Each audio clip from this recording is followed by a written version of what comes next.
Ok. Alors, le Chida, il continue et il dit Vezeu maskil eldal, mit'asekimo ou maskilo, di pashpesh bemaasav. Il dit le Chida, vous savez, on a tous malheureusement un sentiment. Quand on voit un homme tomber, eh ben on le laisse tomber. On attend qu'il s'écrase bien comme il faut. Et quand il est en bas, il est bien fracassé, alors on va l'aider. Le Rav Shlomo Zalman Auerbach, il demande une question ilkhatite. Et il dit, qu'est-ce qui se passe s'il y a quelqu'un qui est malade du cœur et il n'a pas son médicament? Une femme, un homme, c'est pas grave. Et maintenant, il est 10 heures du matin. Est-ce qu'il doit, Shabbat, il peut prendre la voiture maintenant pour acheter, prendre le médicament, ou il doit attendre qu'il est en mode crise cardiaque pour pouvoir aller le sauver? Ça veut dire, mais non, le gars, il est bien. Mais dans 5 heures, il va faire une crise cardiaque. Est-ce que tu dis, bon, non, tu vas bien, tu es un bon juif, tu es mes chômeurs Shabbat? Ou bien je dis, non, mais dans 5 heures, il va mourir. Alors, il faut que je le sauve maintenant.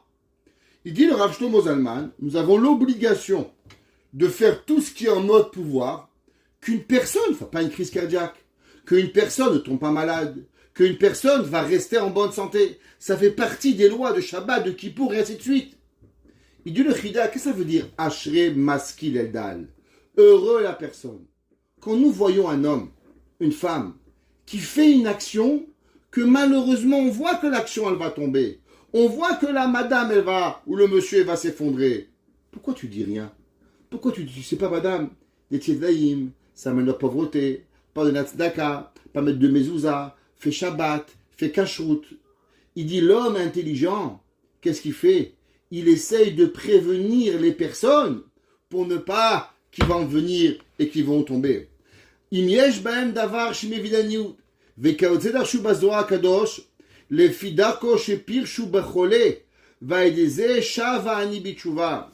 Et il dit, pourquoi on a parlé d'un malade? Il dit, parce qu'en vérité, un malade, c'est quoi? Un malade, c'est pas seulement physique, mais c'est aussi spirituel. Quand on voit un frère, un sœur, un enfant, un père, une mère, un ami qui est loin de Dieu, alors on le ramène à la tchouva.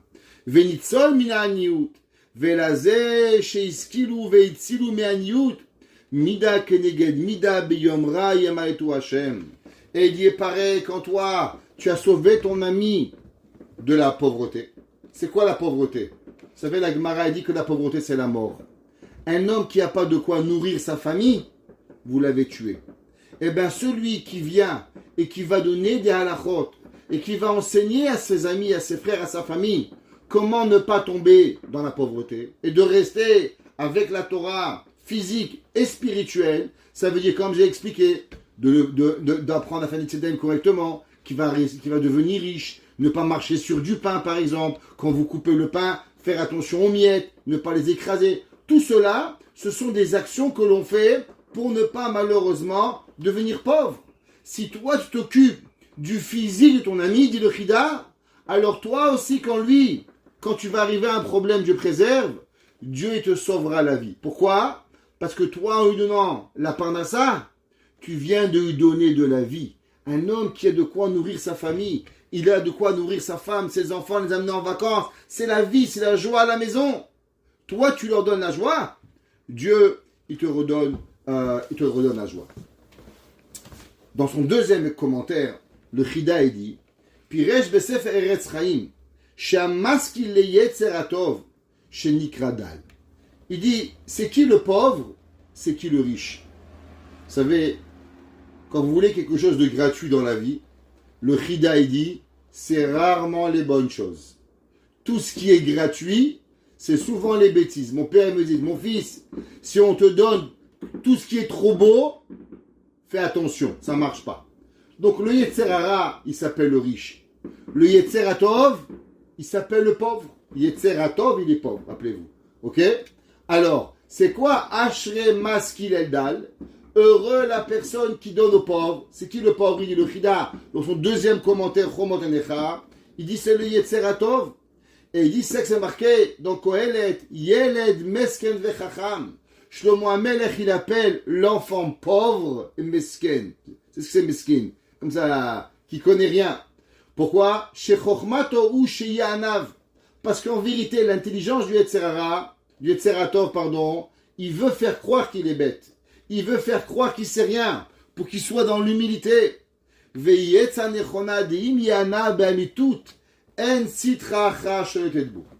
dit, vous savez quand est-ce que le Yetzerara il nous vient dessus?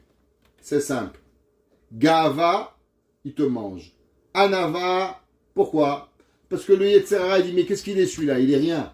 Qui sait qu'il n'est pas intéressant? Mais un homme qui a beaucoup de pouvoir, le Yetzerara il veut te manger. Pourquoi? Quand il nous mange, alors il mange tout le monde autour. Ouais? Un homme qui est, si vous tuez le capitaine du bateau, eh ben le bateau il est perdu. Si vous tuez le cuisinier, eh ben c'est pas un problème, il y aura un autre cuisinier, c'est pas grave. Le Yetzerara il est intéressé à prendre les grands, pas les petits. Donc quand l'homme il se comporte, Ashrei Maskil, il dit le Chida, heureux la personne, Eldal, qui se comporte comme un pauvre. C'est quoi le pauvre? C'est le Yetzerator, celui qui fait montrer qu'il n'a pas d'orgueil. Alors Akadosh Baruch Hu il le protège. Veshavar koach haYetzerara. Il va donner Veyelo Shalom imakol. Et il va être en paix avec tout. Vaïde Shalom itbatel. Esav she'u kemispar Shalom. Et il dit, vous savez, il y a deux mots. Esav, ouais, c'est la valeur numérique 376, qui est la même valeur numérique que Shalom, 376. Il dit pourquoi? 376, 376. Il dit pourquoi? Parce que Esav et le Shalom, ils sont à l'opposé l'un de l'autre. Esav, qu'est-ce qu'il veut? Il veut combattre le Shalom. Et le Shalom, qu'est-ce qu'il veut?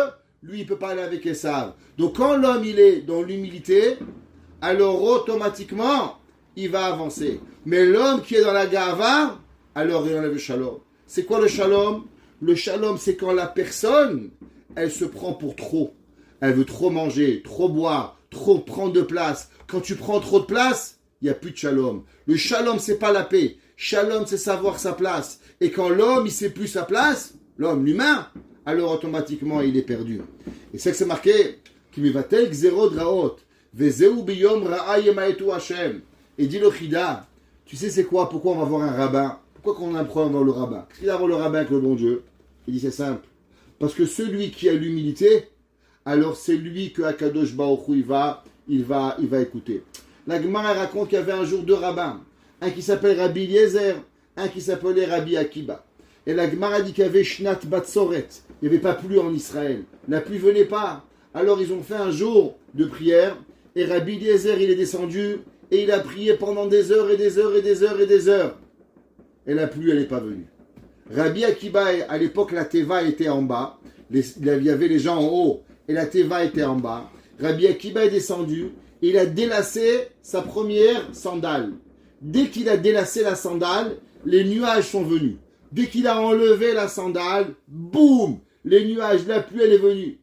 Les gens ont dit, ah, Rabbi Akiba, il est plus grand que Rabbi Lazare. Rabbi Lazare était Rabbi Lazare ben Urkinos, le maître de Rabbi Akiba. Il y a une voix céleste qui a dit non. Vous savez pourquoi Rabbi Akiba, il est écouté? Parce que Rabbi Akiba, il casse ses midotes. Il a de l'humilité, pas en Torah. Rabbi Lazare était plus grand en Torah que Rabbi Akiba. Seulement l'humilité de Rabbi Akiva était plus grande. Ça vient du mot Ekev, Akivia vient du talon. Il avait cette mida de total de l'humilité. Et du fait qu'il avait l'humilité, alors au moment où il devait prier, Akadosh Baruch Hu, il écoutait ses prières. Et la Gemara a dit dans les Darim, Yishmereu, c'est quoi Hashem Yishmereu Vechayeu? On bénit les gens, on dit qu'Hachem il soit chomer au trois et te fait vivre. Hashem Yishmereu Vechayeu. Toujours, vous écoutez dans les discours. C'est quoi Yishmereu Vechayeu? La Gemara dans les Darim, Daf Mem, elle dit Yishmeru Meyetzerara. C'est quoi que le Kohen il vous bénit? Yeverecha Hashem Veishmerecha. De quoi on te garde? Il y a des gens qui te cherchent derrière. Le Rachid traduit que Dieu te bénisse ton argent et qu'il te le garde. La Gemara a dit c'est quoi Yishmereu? Que Akadosh Baruch Hu te protège de ton Yetzerara. Que Dieu nous donne la volonté et la force de combattre. Veyechayeu. C'est quoi Yechayeu? De nos souffrances. Puisque la personne, elle a l'humilité, alors le Yetzerara, il ne touche pas la personne et il ne faute pas. Et il n'a pas de malheur. Parce que les malheurs, ils viennent quoi? À cause du Yetzerara. Pas de Yetzerara, pas de malheur. Pas de malheur, tu as la vie. Des En Surin Belo Avon. Parce que la Gemara a dit dans Masechet Shabbat qu'il n'existe pas de souffrance sans péché. La Gemara raconte qu'il y avait un jour un homme, son vin, il est devenu du vinaigre. Alors, les rabbins ils sont venus le voir et ils lui ont dit, non, peut-être tu dois faire tchouva. Il a dit, mais vous croyez que je suis un bandit? Il dit, qu'est-ce que tu crois? Qu'on va croire que le bon Dieu, il est bandit? C'est où toi, le bon Dieu? Entre les deux, il n'existe pas. Ça veut dire que l'homme, il doit savoir, Akadosh Baruch Hu, il n'est pas là à embêter le monde. Akadosh Baruch Hu, t'es chez toi, tu manges, tu bois, tu dors, tu es tzaddik. Quand un mot, tu prends une baffe, il n'existe pas ça. En, Yisurin Belo Avod. Si l'homme, il a des souffrances, alors c'est qu'il a fauté. Et comment l'homme, il peut ne pas fauter? Yesod. Humilité. Plus on a d'humilité, moins on peut arriver et à se sauver. Et il dit le Chida, et on terminera avec ça, il dit le Fipshuto, Efshar lomar de maskil edal, de choshev ou mitbonen, ledal hetiv, imo, vela sot tzedaka. Il dit, vous savez, souvent on voit un pauvre, quand il arrive, on sort du trottoir, ou bien on va à un autre magasin pour pas lui donner. Ça veut dire qu'on n'a pas envie de l'affronter. Il dit le Chida, Ashre maskil eldal. L'homme, il faut qu'il soit intelligent et qu'il réfléchisse comment donner aux autres qui n'ont pas. Et encore une fois, ne pas avoir, c'est pas toujours de l'argent. Il y a des fois des gens qui ont plein d'argent, mais il leur manque quelque chose d'autre. Il leur manque un sourire, il leur manque de la gentillesse, il leur manque de où passer Shabbat, il leur manque quelque chose. On peut être tout dans la vie, mais il manque à chacun de nous quelque chose. Et nous, on a souvent quelque chose que l'autre, il n'a pas. Il dit le Chida, réfléchis sa tête. Qu'est-ce que toi, tu as que ton voisin, il n'a pas? Qu'est-ce que toi, tu as que ton frère, il n'a pas? Vous savez, le Beth Amikdash, il a été construit à une place, où ça? À une place où il y avait deux frères, qui étaient très riches. Et ils avaient récolté des tonnes d'argent. Et un soir, le frère, il s'est levé, il a dit, moi, je suis très riche, mais j'ai pas d'enfants. Mon frère, il a des enfants. À quoi ça sert ma richesse? Viens, je prends mon argent et je l'amène chez mon frère. Au moins que lui, il la donne à son frère pour que à ses enfants qu'il les nourrissent. Alors il est venu, il a pris tout l'argent, il a donné chez son frère. Ce même soir-là, son frère, il a réveillé, il a dit, je comprends pas. Moi, j'ai des enfants, mais j'ai beaucoup d'argent. Viens, je prends l'argent que j'ai et je le donne à mon frère. Au moins qu'il soit riche. Il n'a pas d'enfants. Au moins qu'il soit riche. Et les deux se retrouvés avec la même somme d'argent. Dieu, il a dit, waouh, Ine matov ou manaim. Comment c'est beau. Un, il a pensé à l'autre et l'autre, il a pensé à l'autre. C'est ça qui m'intéresse. David Amelech, il dit, Ashre maskil eldal. Réfléchis. Sois mitbonen. Réfléchis comment tu es capable de t'ingénier à donner à l'autre. Encore une fois, ça peut être une chala, ça peut être un sourire, ça peut être une place de parking, ça peut apporter ton fils à l'école. Il n'y a pas longtemps, j'avais un appel d'Atsala. Je dis à la madame, il faut aller amener votre enfant à l'hôpital. Bon, d'un coup, je vois la maman, elle a l'air paniquée, je vois 3 enfants à côté d'elle. Je dis, qui c'est qui va amener les enfants à l'école? Elle m'a dit, je ne sais pas, je suis perdu. Je voulais que je les amène. Mais il voulait faire ça. C'est quoi? 2 minutes. Tu prends 3 enfants, tu les déposes à l'école. Ça fait quoi? Mais fallait voir la maman. Ses yeux. Elle avait un bébé malade, il avait une bosse dans la tête comme ça. D'un coup, tu lui as pris les enfants, tu les amènes. Ça t'a pris 5 minutes de ta vie.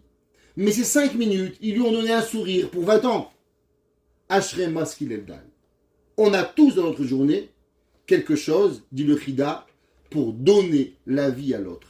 Pour donner quelque chose. Techef la marchavazou. Et écoutez ça. Et je finirai avec ça, c'est un cadeau. Ce soir, je vous donne un chèque en blanc. Il dit le Chida, si vous réfléchissez, vous ne l'avez même pas fait. Vous savez quoi? Vous ne l'avez même pas fait. Vous avez réfléchi. Bon, tu sais, il y a Fernandette à côté, il y a Giorgio à côté. Comment je peux l'aider? Et vous réfléchissez. Comment l'aider? Et d'un coup, vous êtes en train de réfléchir. Il dit, Umidbonen edan et tivimo vela asot tzedaka. Il réfléchit faire du bien à quelqu'un. Techef, tout de suite. La marche à vazou, dès que toi tu vas penser à aider l'autre, yushpa le mala alide hashechina. Il dit que tout de suite, si un humain, il a la volonté d'aider quelqu'un d'autre, il n'a rien fait. Dieu, il envoie à ton ami tout ce que tu as voulu pour lui. Ça veut dire que tu dis, waouh, elle n'a pas d'enfant. Peut-être que je commencerai un groupe de Teilim pour elle. Tu dis quoi, tu t'intéresses à elle? T'intéresses à la santé de l'autre? Eh bien, Dieu, il ouvre un robinet, donne à cette personne. Tu sais pourquoi? Parce que toi, tu as envie d'aider et tu n'es pas capable d'aider. Si toi, tu n'es pas capable d'aider, mais tu as envie, alors le bon Dieu, il dit, moi, maintenant, j'ai la capacité d'aider et je vais l'aider. Et dit, comme c'est marqué dans Rav Naftali Katz. Rav Naftali Katz était le Sefer Smichat Chachamim. Ceux qui veulent après le cours, je pourrais raconter l'histoire du Smichat Chachamim. Vezeu veushar le she'avar me'et shegama belibo le hativ le'ani yeushar la'atid. Et il dit que dès qu'une personne, elle veut, instantanément, elle crée à Kadosh Baruch Hu. Ça veut dire que vous avez un gars devant vous, une cause de tzedaka. Vous voulez lui donner, vous n'avez pas. C'est pas grave de ne pas avoir, on n'est pas tous riches. Mais vous avez envie. Il dit le Smichat Chachamim, si toi tu as vraiment envie de l'aider, eh bien Dieu il trouve quelqu'un qui va l'aider.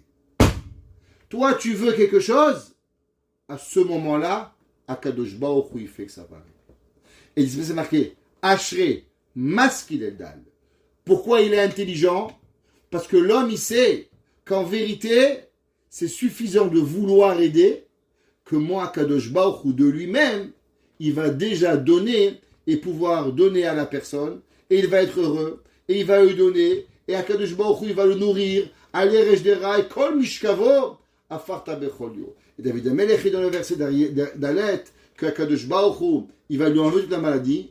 Ani Amarti Vasuke, moi je te dis Hachem, Choneni, et la grâce, Refa Nafshi, guéris mon âme, qui khatatila, parce que j'ai fauté. David Amelech, s'il te plaît, garde-moi. Oyeva Yom Roula, Rali, mes amis vont dire que j'ai fait moté. Matayavud ve'avat shemo. Mais à la fin, Kadosh Baruch Hu dit, Baruch Hashem Elohei Israël, mais Haolam ve'adolam, amen ve'amen. Bénis Dieu, que Kadosh Baruch Hu, il a béni du début du monde à la fin du monde. Et Kadosh Baruch Hu, il promet ce qu'il va faire.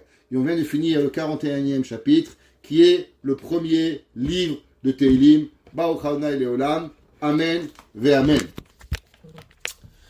Pour